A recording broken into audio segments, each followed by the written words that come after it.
My name is John Bennett, better known as Jack Hammer, your humble servant, bringing you the facts for you to judge. And I have a question for you Republicans. If Republican presidential administrations are so good for the economy, then how is it that the greatest period of economic growth in this country was during a Democratic presidential administration? And how is it that 9 out of the 10 recessions and depressions in the U.S. have happened under Republican administrations?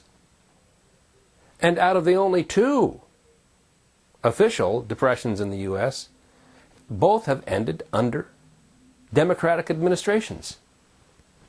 How is that? Why is that? Now, you might be asking, well, what constitutes a recession and a depression? My definition comes from the National Bureau of Economic Research. The NBER defines a recession as a significant decline in the economic activity that lasts a few months, measured by a decline in gross national product, income, employment, industrial production, and wholesale retail sales. Now, if a recession lasts more than a few months, it's officially a depression. And since the Civil War, the NBER lists only 2 official depressions. The 23-year long depression that began under the Grant administration, which was Republican, and lasted through 4 more Republican administrations. The presidencies of Hayes, Garfield, Arthur, Harrison, all Republican, and ended under the Democratic administration of Grover Cleveland. Now, the second depression of the NBER lists is the Great Depression of the 1930s, which began under the presidency of Herbert Hoover, a Republican, and ended under the Democratic administration of Franklin Roosevelt. Now, let's go back and look at all the recessions. The Panic of 1907 happened during Teddy Roosevelt's administration. He was Republican. Now, the post-World War I recession is the only economic setback to have begun under a Democrat presidency, Woodrow Wilson's.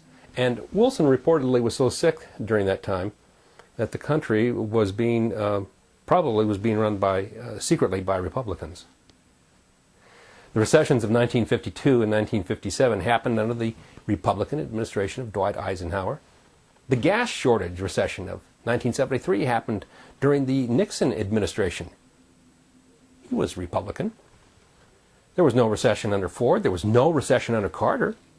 But there was a recession under the administration following Carter's, the recession of the early 80s during what was called the voodoo economic policies of Ronald, there you go again, Reagan.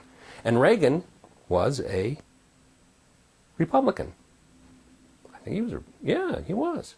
And now, although the NBER does not list a recession during the administration of the first George Bush, who was a Republican, if you remember correctly, that what took the wind out of his sails and lost him the election to Clinton were the complaints that the economy was doing poorly. Remember the little soundbite? It's the economy, stupid? That's right. And what's followed that, for whatever reason, was the greatest period of economic growth in the history of the world, the big bonanza of the 1990s, led by William Jefferson Clinton, a Democrat. Now, the last 2 recessions listed in the NBER are the recessions of 2002 and the current recession, which, if you're not a simpleton or a child, you know happened under the administration of George W. Bush, a Republican.